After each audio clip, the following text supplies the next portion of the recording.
Hello everyone, বেরিয়ে পড়লাম পঞ্চমীর সন্ধ্যাবেলা আর কি একটু ঘোরাঘুরি করতে। চলে এসেছি কাঁচরাপাড়াতে। এই যে এখন দেখতেই পাচ্ছ তোমরা, আমি এখন রয়েছি কাঁচরাপাড়া স্টেশনে।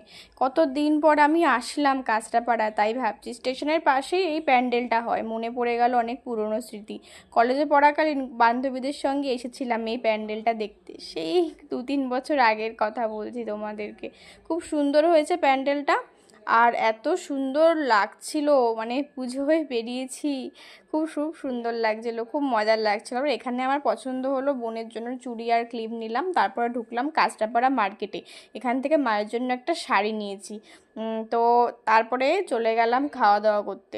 Fried rice, chilli chicken, biryani খাওয়া দাওয়া করে বাড়ি চলে গেলাম। তো গাইস, আজকের ব্লগটা কিন্তু এই পর্যন্তই। তোমাদের এই ব্লগটা কেমন লাগলো অবশ্যই তোমরা কমেন্ট করে জানিও। আর যাওয়ার সময় এই ওড়নাটা কিনে নিলাম। টাটা, দেখা হচ্ছে অন্য কোনো ব্লগে।